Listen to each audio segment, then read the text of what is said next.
आइए शुरू करते हैं। आज हम लोग चालुक्य वंश के बारे में चर्चा करेंगे।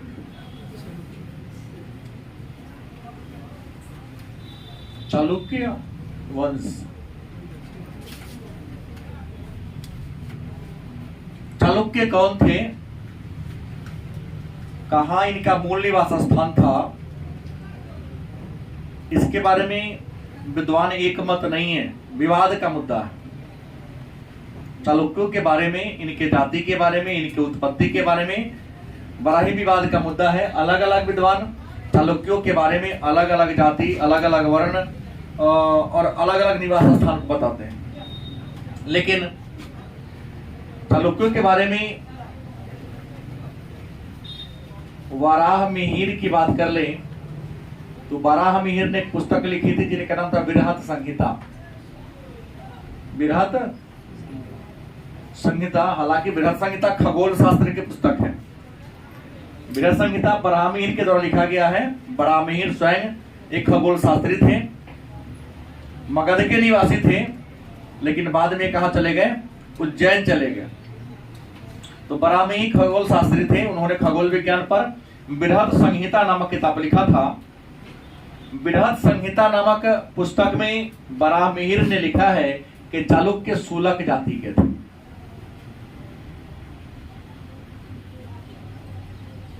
किस जाति के थे? शूलक जाति के थे।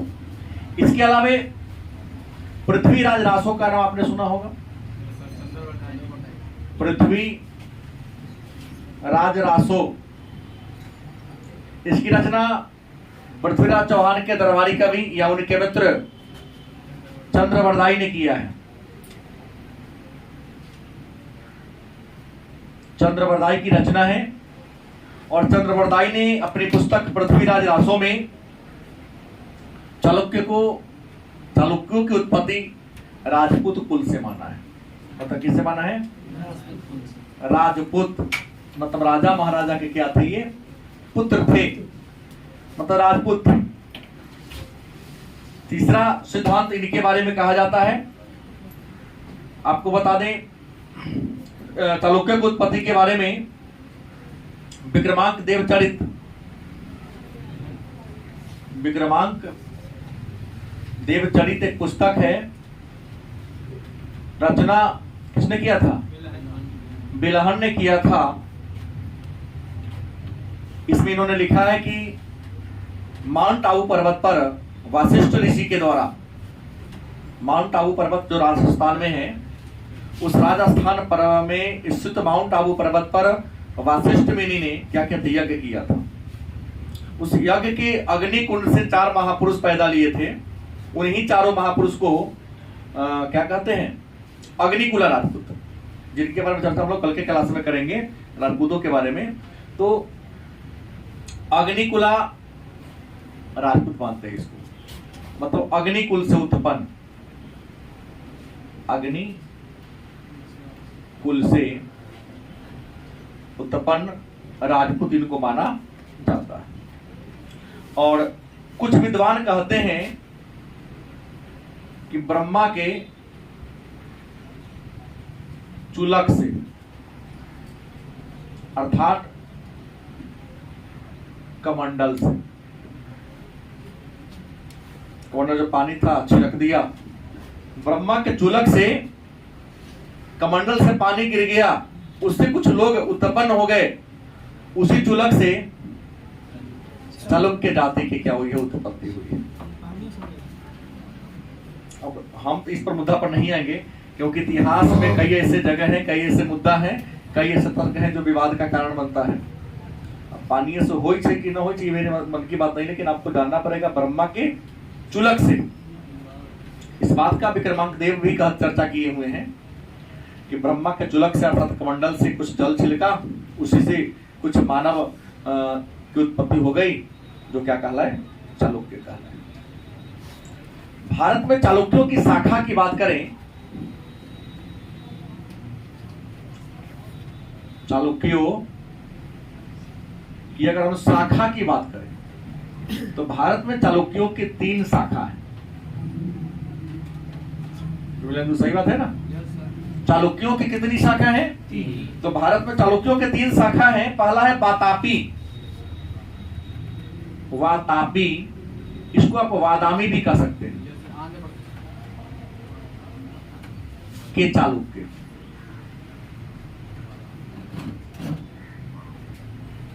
दूसरा है कल्याणी के चालुक्य, कल्याणी के,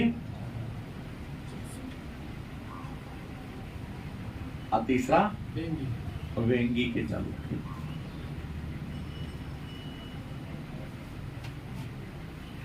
तो भारत में चालुक्य तो भारत में ही था। चालुक्यों की कितनी शाखा है? 3। पहला वातापी या बादामी। ये जो वातापी या बादामी है आंध्र प्रदेश का एक इलाका है। वातापी या बादामी इसका केंद्र था। जयसिंह के द्वारा बादामी के चालुक्य की क्या की गई थी? स्थापना की गई थी। कल्याणी, ये जो कल्याणी है, कल्याणी के चालुक्य की स्थापना कीर्तिवर्मन नामक एक व्यक्ति ने किया था। तीसरा कौन है? बेंगी।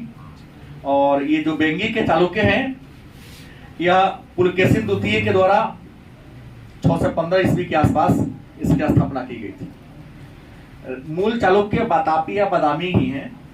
ये छोटे छोटे कुछ शाखाएं हैं जो इसी वातापी या बादामी के चालुक्य से हटकर छिटक कर अलग अलग शाखा आई थी। लेकिन मानने के लिए मानना होगा चालुक्यों की कितनी शाखा है? 3 शाखा है। और इन सभी चालुक्यों के बारे में यही प्रमाण है कि बृहद संहिता शुल्क जाति का मानता है, चंद्रवरदायी राजपूत जाति का मानता है, बिलहन या तो ब्रह्मा के चूलक या कमंडल से या अग्निकुला उत्पन्न क्या करते हैं? मानते हैं। तो सबसे पहले हम चर्चा करेंगे वातापी या बादामी के चालुक्य की। बादामी या वातापी के चालुक्य की चर्चा करें कि वातापी या बादामी के जो चालुक्य थे इसकी स्थापना किसने किया। तो पहले तो जान ले कि इसका नाम वातापी के चालुक्य इसलिए पर आ क्योंकि इसकी जो राजधानी थी कहां थी? वातापी या बादामी। वातापी या बादामी नामक स्थान पर इनकी क्या थी? राजधानी थी। मतलब इसके शासन का, प्रशासन का केंद्र बिंदु था। इसलिए इतिहास में यह बादामी या वातापी के चालुक्य के नाम से क्या हो गया? फेमस हो गया। इस वंश का जो प्रथम ऐतिहासिक राजा हुआ बादामी के चालुक्य का, प्रथम जो राजा हुआ वह हुआ जयसिंह। कौन हुए? जयसिंह बादामी या वातापी के चालुक्य के प्रथम प्रतापी या ऐतिहासिक राजा हुए। और जयसिंह का इतिहास में कोई खास उपलब्धि नहीं है। केवल मान लेना है, याद रखना है कि वातापी या बादामी के चालुक्य की, चालुक्य वंश के संस्थापक या उसके ऐतिहासिक शासक कौन थे? जयसिंह थे। जयसिंह के बाद इनका बेटा राजा बना जिनका नाम था रणराग। जयसिंह का उत्तराधिकारी कौन बना? रणराग बना। और इनके बारे में कहा जाता है कि संभवतः इन्होंने 520 ईस्वी में बादामी के या वातापी के राज सिंहासन पर क्या हुआ था? बैठा था। रणराग, रण माने होता युद्ध का मैदान और राग माने होता है लगाव। मतलब युद्ध के मैदान से इसे संभवतः ज्यादा लगाव रहा होगा। कहीं न कहीं नाम के पीछे कोई ना कोई निश्चित तौर पे क्या होता है? तर्क होता है। तो इनका रणराग नाम था। 520 ईस्वी में इन्होंने बादामी या वातापी के राज सिंहासन पर क्या किया था? प्राप्त किया था। और मैंने कहा इसका रणराग नाम क्यों पड़ा? तो यह युद्ध कला में निपुण था। युद्ध कला में क्या थे? निपुण थे। युद्ध कला में जन्म से नहीं, युद्ध कला में निपुण होने के कारण रणराग के नाम से फेमस हो गए। मूल नाम इनका गौन हो गया, रणराग के नाम से फेमस हो गए। और यहाँ तो रणराग मैंने कम लिखा है, रणराग सिंह। रण से माने युद्ध के मैदान से इन्हें बहुत ज्यादा क्या था? लगाव था। इन्होंने अपना अधिकांश समय युद्ध के मैदान में ही क्या कर दिया? साम्राज्य विस्तार करने में ही लगा दिया। रणराग के बाद जो अगला राजा बना उनका नाम था पुलकेशिन प्रथम। रणराग के बाद अगला राजा कौन बना? पुलकेशिन प्रथम। और पुलकेशिन प्रथम रणराग के क्या थे? पुत्र थे। और ये जय सिंह के सभी एक दूसरे के पुत्र हुए। ये भी इनके क्या थे? पुत्र ही थे। पुलकेशिन प्रथम। आपको बता दें, पुलकेशिन प्रथम वातापी के चालुक्य के प्रथम प्रतापी, सबसे प्रतापी नहीं, प्रथम प्रतापी राजा थे। और इन्होंने अपने साम्राज्य को विस्तार करने के लिए कई बड़े बड़े यज्ञ कराए थे। जैसे इन्होंने अश्वमेध यज्ञ भी किया था, वाजपेय यज्ञ भी किया था, राजसूय यज्ञ भी किया था, मतलब कई बड़े बड़े अग्नियोष्ट यज्ञ भी इन्होंने किया था। और इन्होंने कई उपाधि धारण किया था। अब ये यज्ञ करने का मतलब निश्चित हो रहा है कि बहुत राजा को इन्होंने भी लड़ाई में क्या कर लिया होगा? हराया होगा। तब तो ऐसे ऐसे यज्ञ किया, क्योंकि अश्वमेध यज्ञ का मतलब होता है साम्राज्य का विस्तार करने के लिए। और अश्वमेध यज्ञ सामान्य राजा नहीं करता है। ये जो राजसूय यज्ञ है वो सामान्य राजा नहीं करते। ये बड़े बड़े राजा, मतलब जो महाराजा धीराज के लायक होते हैं, जो सम्राट की पदवी धारण यज्ञ करने के बाद ही प्राप्त करते हैं। ये यज्ञ करने के बाद कई उपाधियां धारण की, जैसे रण विक्रम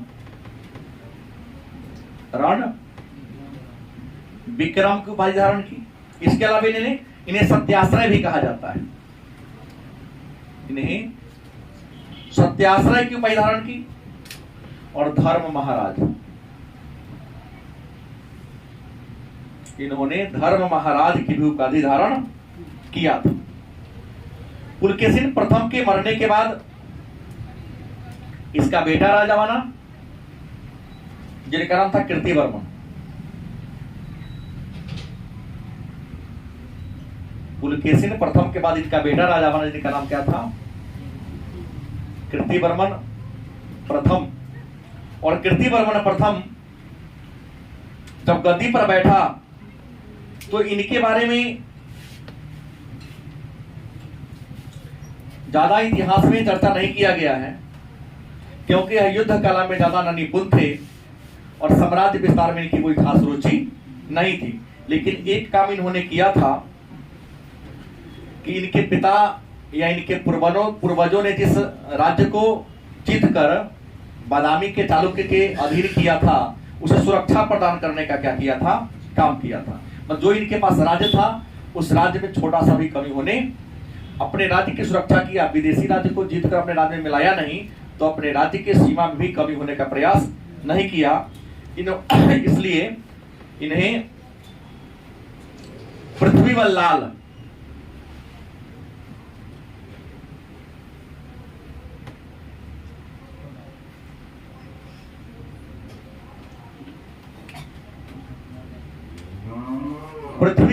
भी कहा जाता है।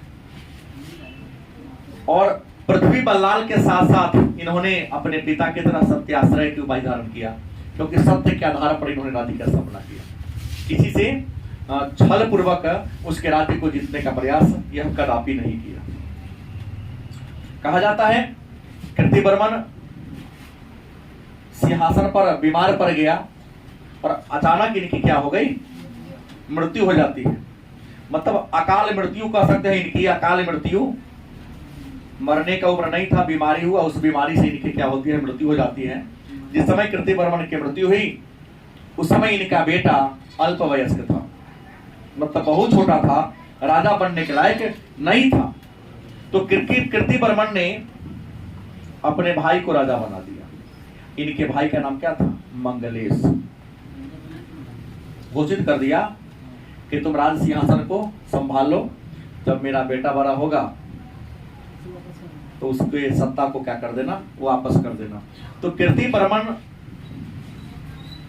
मतलब अचानक यह असामयिक मृत्यु हो गई। मरने का उनका उम्र नहीं था, इसलिए मैंने कहा अकाल मृत्यु इनकी हो गई। मृत्यु के समय इनका बेटा छोटा था, इसलिए अपने बेटा को उत्तराधिकारी घोषित ना कर सका। अपने भाई को राज सिंहासन सौंप दिया, लेकिन इतना पूरा अपने सभासद के सामने कह के मारा था कि जब मेरा बेटा बड़ा हो जाए तो आप उसे क्या कीजिएगा? उसके सिंहासन को लौटा दीजिएगा। तो मंगलेश राजा बन गया। और मंगलेश राजा बनने के बाद कलचुरी वंश को, छोटा छोटा राजवंश है, कलचुरी वंश को जीत कर बादामी के चालुक्य में क्या कर लिया था, मिला लिया था। इसके अलावा इन्होंने कदम वंश पर भी आक्रमण किया और इसको भी जीतकर क्या कर लिया, अपने राज्य में मिला लिया। लेकिन मंगलेश ने एक गलती किया था, सत्ता का लोभ इनके अंदर आ गया और अपने भाई के सामने किए गए वादा को क्या कर गया, भूल गया।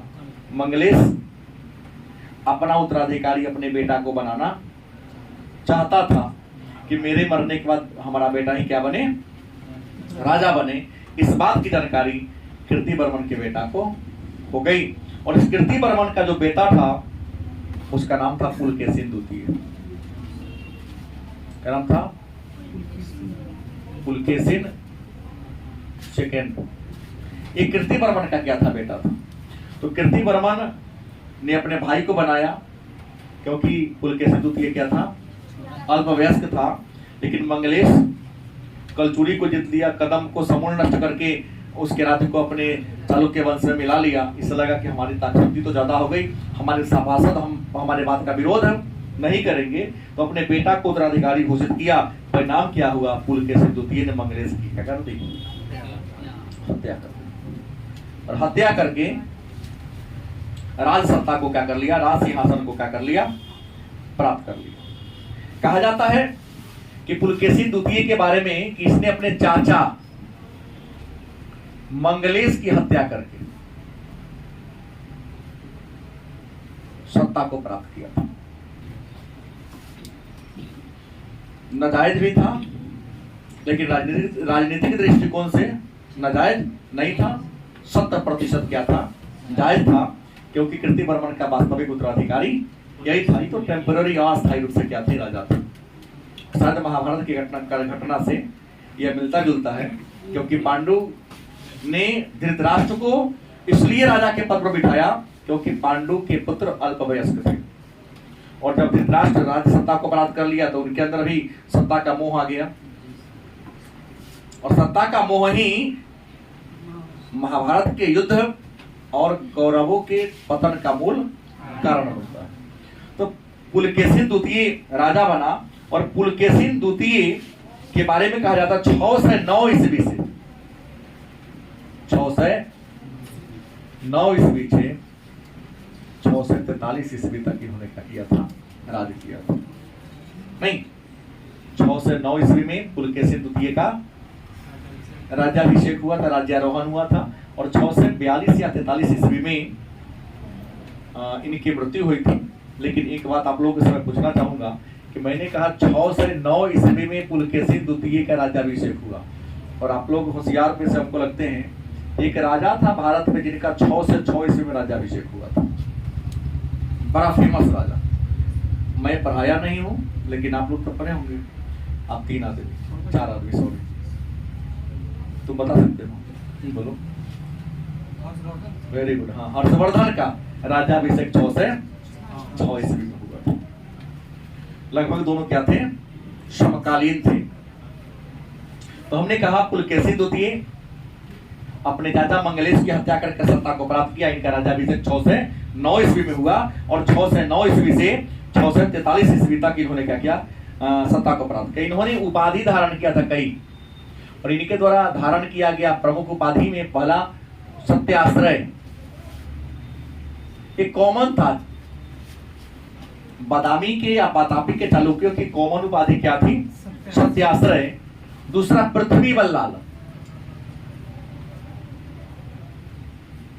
पृथ्वी बल्लाल, यह भी इनकी कॉमन उपाधि थी।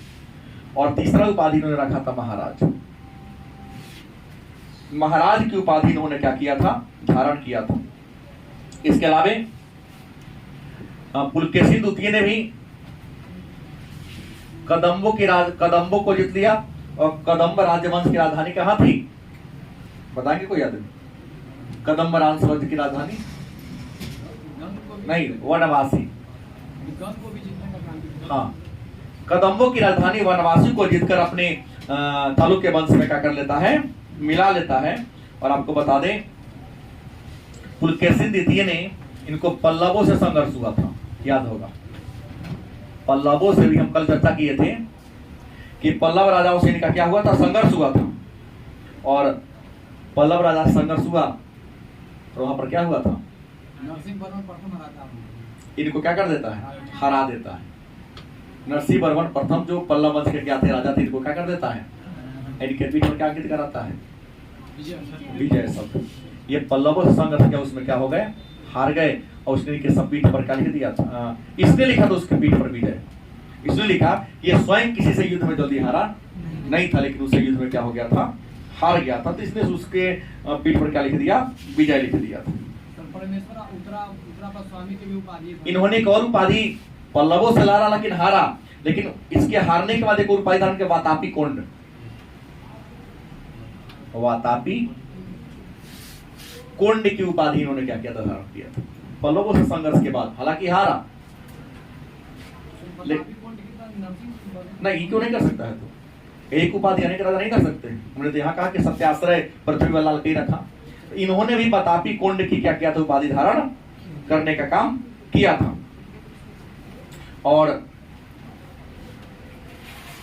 एक और उपाधि इन्होंने धारण किया था पल्लवों से संघर्ष में, वीरतापूर्ण लड़ा था, दक्षिणा पथ परमेश्वर, जो आप कह रहे थे, दक्षिणा पथ परमेश्वर। क्योंकि जो पल्लव थे दक्षिण भारत के थे, ये चालुक्य थे, बताने वाला कहा कि उत्तर, उससे उत्तर में थे, तो दक्षिण के राजा को हरा दे, इसलिए दक्षिणा पथ माने दक्षिण के रास्ता का, माने भगवान, दक्षिण के भगवान की उपाधि इन्होंने क्या कर लिया था, धारण कर लिया था। उसके बाद सप्तमा जो राजा इस वंश का बना, उनका नाम था विक्रमादित्य। हाँ, इनके दरबारी थे रविकृति। हाँ, इनका बेटा कौन हुआ, विक्रमादित्य, पुलकेशिन द्वितीय का। लेकिन पुलकेशिन द्वितीय का जो बेटा था विक्रमादित्य, जब सत्ता को प्राप्त किए, तो पुलकेशिन द्वितीय के मर जाने के बाद जब रविकृति विक्रमादित्य राजा बना, तो इनके राजा बनने और इनके मरने के बीच में कुछ समय क्या बच गया था, खाली बन गया था। तो चोल,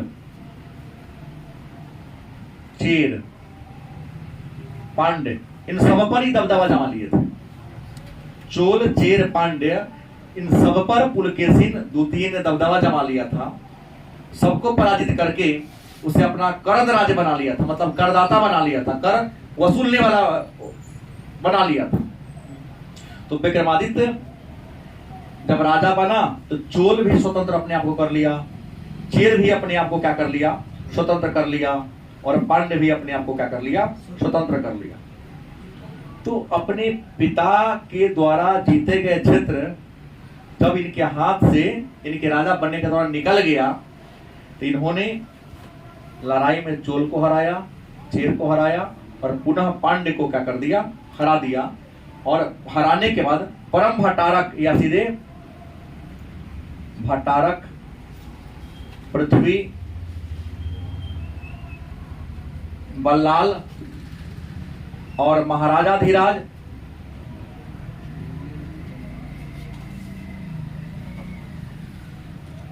महाराजा धीराज के परम परमेश्वर,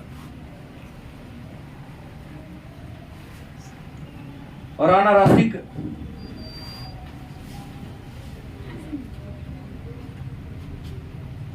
रण माने मैदान, रसिक मतलब एक होता है कि खिलौना के समान, मनोरंजन के समान, मतलब मैदान को तमाशा के समान बना दिए थे।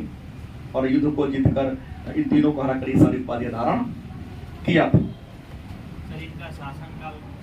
किनका, विक्रमादित्य के अगर शासन काल की बात करें तो यहाँ बीच में छोटे मोटे और राजा आते हैं। इनका 654 ईस्वी से 680 ईस्वी के बीच इनका शासनकाल माना जाता है। ये विक्रमादित्य हमको लगा पूछ रहे हैं वो वाला नहीं है जिन्होंने विक्रम समझ चलाया था, ये दूसरा है। इसके बाद अगला राजा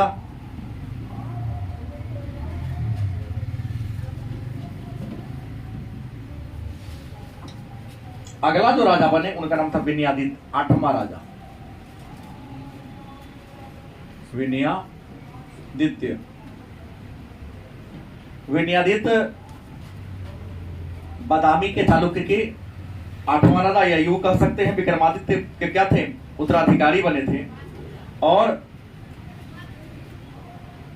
इतिहास में इनकी उपलब्धि इतना ही है कि इन्होंने मालवा को केवल जीता था। इन्होंने मालवा को क्या कर लिया था, विजय कर लिया था, जो उत्तर भारत का था, विंध्य पर्वत को उत्तर में आया था। मालवा को क्या कर लिया था, जीत लिया था और अपने राज्य में मिला लिया था। और मालवा को जीतने के बाद सकलोत्तर क्या होगा, सकलोत्तर पथनाथ। सकल माने पूरा, सकलोत्तर माने संपूर्ण उत्तर का, पथ माने रास्ता, नाथ माने मालिक। मतलब संपूर्ण उत्तर के रास्ता का अपने आप को क्या घोषित कर दिया, मालिक घोषित कर दिया। सकल माने होता पूरा या संपूर्ण होता है। तो विनयादित्य केवल मालवा को जीता और इसी उपलक्ष्य में सकलोत्तर पथ नाथ की पदवी धारण कर लिया। इसके बाद जो अगला राजा बना, 9वां राजा कह सकते हैं महत्वपूर्ण, उसका नाम था विजयादित्य। विजयादित्य यह वातापी या बादामी के चालुक्य के कैमा राजा थे, 9वां राजा थे। विनयादित्य का यह क्या थे, बेटा थे। इनके शासनकाल के किसी युद्ध के बारे में चर्चा विद्वान नहीं करते हैं, लेकिन एक बात चर्चा करते हैं कि इन्होंने 40 अभिलेख लिखवाया था।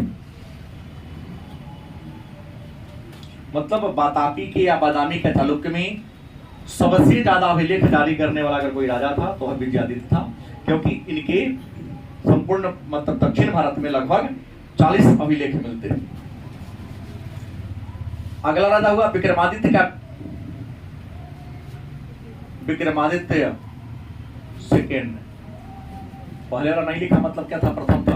विक्रमादित्य सेकेंड राजा बना और रियल में यह विक्रमादित्य प्रथम का बेटा ही था। विक्रमादित्य द्वितीय, इनके शासनकाल की बात कर ले तो 733 से 745 ईस्वी तक इन्होंने क्या किया था, राज किया था। और इन्होंने पल्लवों को लड़ाई में क्या कर दिया था, हरा दिया था लड़ाई में। पल्लवों को युद्ध में क्या कर दिया था, पराजित किया था। और पल्लवों को युद्ध में पराजित करने के बाद वातापी कोंड, और वातापी कोंड के साथ साथ कांची कोंड या कांची, क्योंकि कांची पल्लवों की क्या थी, राजधानी थी, तो कांची कोंड या वातापी कोंड की उपाधि धारण किया था। और इसी विक्रमादित्य के शासनकाल में दक्षिण भारत में अरबों का आक्रमण होता है। सिंध में भी इन लोग का शासन था। हाँ, इसी विक्रमादित्य द्वितीय के शासनकाल में इंडिया पर या यूं कहे दक्षिण भारत पर अरबों का क्या होता है, आक्रमण होता है। और शायद आपको पता ही है कि अरबों का सिंध पर आक्रमण 712 ईस्वी में किसके, मोहम्मद बिन कासिम के नेतृत्व में हुआ था। आक्रमण के कई कारण बताए जाते हैं। पहला कारण तो ये कहा जाता है कि भारत को लेना था, संपदा लूटना चाहते थे। दूसरा कारण कहा जाता है कि दक्षिण पूर्व एशिया से कुछ जहाज जो था, हाँ जहाज था, वह जहाज पर बहुत सारे आभूषण, वस्त्र और वहाँ की जो कुछ लड़कियां थी जिसके माता पिता नहीं थे, वह किसके सेवा में जा रहे थे, अल-हज्जाज, हाँ उसके सेवा में क्या बोलते जा रहे थे। तो सिंध के नदी के किनारे का बंदरगाह था, हज के लिए जा रहे थे, वो हज्जाज के एरिया के, हाँ हज के लिए जा रहे थे। लेकिन उस जहाज पर बहुत सारे आभूषण भी सामने पड़ा है। जो दक्षिण पूर्व एशिया के जो राजा थे, जो मुस्लिम शासक थे, गवर्नर थे, उन्होंने खलीफा को उपहार भेंट दे रहा था। सिंध नदी के किनारे के देवल बंदरगाह था। उस बंदरगाह पर जब वह जहाज पहुंचा तो कहा जाता है कि समुद्री जो डाकू थे उस जहाज को क्या कर लेता है, लूट लेता है। उस समय वहां के जो राजा थे, दाहिर था, राजा कौन थे? दाहिर राजा वहां के होते हैं। दाहिर पर अल हज्जाज ने कहा था कि तुम मुआवजा दो हमें, क्योंकि तुम्हारे एरिया में लूटा गया तो मुआवजा तुम देगा, या उन सभी डाकुओं को पकड़कर हमारे हवाले कर दो। दाहिर ने कहा कि उन डाकुओं पर हमारा नियंत्रण नहीं है, क्योंकि हम तो क्या, इस एरिया के सारे लोग डाकू जब समुद्री लुटेरा से क्या होता है, जलदस्यु से डरते हैं। तो उसी दाहिर को नदित करने के लिए मोहम्मद बिन कासिम के नेतृत्व में 6000 सेना अटैक हुआ था अरबों का। किस पर? सिंध पर। पूरे सिंध और पंजाब तक के क्षेत्र को भागाया था। तो मैक्सिमम लोग भागना शुरू कर दिए थे। ये अपने दाहिर भाग के किसी मस्जिद में जाके छुपा था, अपने बहन से शादी कर लिया। तो इसी के शासन काल में अरबों का सिंध पर क्या हुआ था? अटैक हुआ था। हुआ तो पहले ही था, लेकिन यहाँ भी माना जाता है और इलाका कर लिया। और पहली बार जो जजिया कर था उसी मोहम्मद बिन कासिम ने इंडिया में लगाया था। और जैसे आपको पता ही होगा कि जजिया कर गैर मुस्लिम प्रजा से अर्थात जिमियों से लिया जाने वाला सुरक्षा कर था। धार्मिक कर नहीं था जजिया, एक प्रकार का सुरक्षा कर था।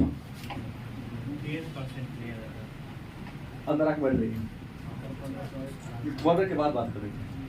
सुरक्षा के नाम पर कर लिया जाता था कि आप मुस्लिमों का राज है, दबदबा है, यदि आप अपनी सुरक्षा करना चाहते हैं तो टैक्स दीजिए, मैं आपको उसके बदले में सुरक्षा दूंगा। हालांकि भारत में कुछ हिंदू राजा हुए हैं जो जिन्होंने मुसलमानों से सुरक्षा के नाम पर कर लिया है, जैसे गहरवाल वंश के राजाओं ने, जिसका नाम था तुरुष्क दंड। मुस्लिम प्रजा से भी सुरक्षा के नाम पर भारत के कुछ हिंदू राजा ने क्या लिया? टैक्स लिया। नाम क्या था? तुरुष्क दंड, क्योंकि तुर्की के लोगों को तुरुष्क कह दिया। हालांकि जजिया कर से छोटे बच्चे को, अपाहिज को, ब्राह्मण को, वृद्ध को वंचित रखा गया था। 1% जो भी हो, मतलब इनकम का 1.5% था या ऊपरी का 1.5% था, लेकिन इन लोगों को वंचित रखा गया था। दिल्ली के एक राजा हुए थे, फिरोज शाह तुगलक, नाम सुना होगा आप लोगों ने। उन्होंने ब्राह्मणों पर भी जजिया कर क्या कर दिया था? लगा दिया। हालांकि देखा जाए तो उस समय दिल्ली सल्तनत में 24 प्रकार का टैक्स था। उन्होंने 24 प्रकार के कर को हटा के मात्र 4 प्रकार के कर को रखा था। जजिया कर आगे चलता रहा। अकबर जब राजा बने तो 1564 में जजिया कर को क्या किया था? समाप्त कर दिया था। पुनः अकबर का अगला पीढ़ी जब राजा बना, औरंगजेब, जिन्हें आलमगीर के नाम से जानते हैं, उन्होंने 1779 ईस्वी में पुनः जजिया कर को लगा दिया। 1679 में जजिया कर को पुनः लगा दिया। पुनः औरंगजेब लगाया, पुनः बाद में अकबर द्वितीय राजा बनता है तो पुनः उसने जजिया कर को हटाने का काम। इसकी एक लंबी श्रृंखला है। तो अरबों का आक्रमण हुआ था विक्रमादित्य सेकंड के काल में। और इस वंश के जो अंतिम राजा बनते हैं उसका नाम होता है कीर्ति वर्मन। कीर्ति वर्मन राजा बनते हैं और यह पल्लव राजा से, पल्लव राजा जिनका नाम था नंदीवर्धन। क्या नाम था? नंदीवर्धन से लड़ाई में क्या होते हैं? हार जाते हैं। और यहाँ पर वेंगी का चालुक्य का जो दबदबा था क्या होता है? इंड हो जाता है। तो वेंगी के चालुक्य के बाद थोड़ा सा 2 लाइन पढ़ना है इसके बारे में। हम पढ़ेंगे कल्याणी के चालुक्य के बारे में। अगला कौन है? कल्याणी के चालुक्य। और कल्याणी के चालुक्य आपको बता दें, इस वंश की स्थापना कर सकते हैं कीर्ति वर्मन। किसने किया था? कीर्ति वर्मन ने इसकी किया था, या कीर्ति वर्मन ही इसके मुख्य शासक या मुख्य संस्थापक माना जाता है। लेकिन यह बहुत ही छोटी शाखा थी जो कुछ दिनों तक ही सत्ता में रही और बाद में पूरा तालुक एक ही हो जाता है या नष्ट हो जाता है। और इसका जो सबसे महान राजा होता है तैलप, पढ़े होंगे, तैलप द्वितीय कल्याणी के चालुक्य के सबसे महान शासक होते हैं। और इनकी राजधानी की बात करते हैं तो मान्य खेत इनकी क्या थी, राजधानी पहले थी, लेकिन मान्य खेत को राजधानी हटा दिया और बाद में मान्य खेत के जगह कल्याणी को अपने क्या बना लिया था, राजधानी बना लिया। क्योंकि कल्याणी से इन्होंने राज्य किया था, इसलिए इनको कल्याणी के चालुक्य कहा जाता है। लेकिन इस वंश में 12-14 राजा हुए हैं। पहला प्रथम महान राजा थे, लेकिन सबसे अगर महान राजा की बात करते हैं तो विक्रमादित्य शिक्ष।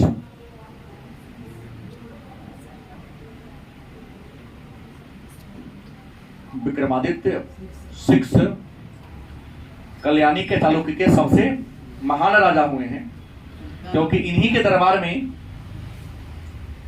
एक कश्मीरी कवि रहते थे जिन्होंने विक्रमादेव चरित नामक पुस्तक लिखा था। उनका नाम क्या था, बिलहन, जिन्होंने विक्रमांक देवचरित नामक किताब लिखा। इसमें कश्मीर के इतिहास के बारे में भी क्या मिलता है, चर्चा मिलता है। वह विक्रमादित्य शिक्ष के दरबार में ही रहते थे और कहा जाता है इस विक्रमादित्य शिक्ष ने एक संवत भी चलाया था अपने शासनकाल में, एक कैलेंडर चलाया था। वह कैलेंडर 1076 में चालू हुआ था। उस कैलेंडर को चालुक्य विक्रम संवत कहा जाता है। चालुक्य विक्रम संवत कहा जाता है, क्योंकि केवल विक्रम संवत रहेगा तो कंफ्यूजन का शिकार हो जाइएगा। विक्रम संवत तो 58 ईसा पूर्व में लागू हुआ था, लेकिन चालुक्य विक्रम संवत कल्याणी के चालुक्य वंश के सबसे महान राजा विक्रमादित्य शिक्ष के द्वारा 1076 ईस्वी में क्या किया गया था, लागू किया गया था। इसके बाद इस वंश का भी पतन हो जाता है, अंत हो जाता है। अंत में आते हैं बेंगी के चालुक्य।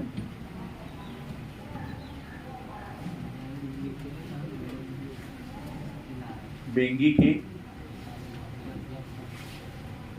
चालुक्य की बात करें तो बेंगी के चालुक्य, आपको बता दें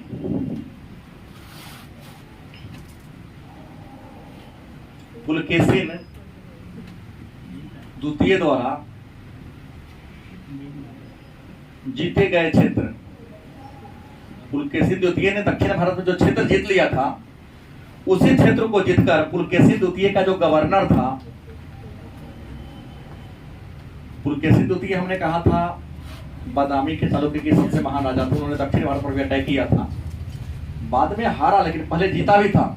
तो दक्षिण भारत में पुलकेशिन द्वितीय ने जितने भी इलाका को जीता था, उनके द्वारा जीते गए क्षेत्र का गवर्नर इन्होंने बनाया था विष्णुवर्धन को।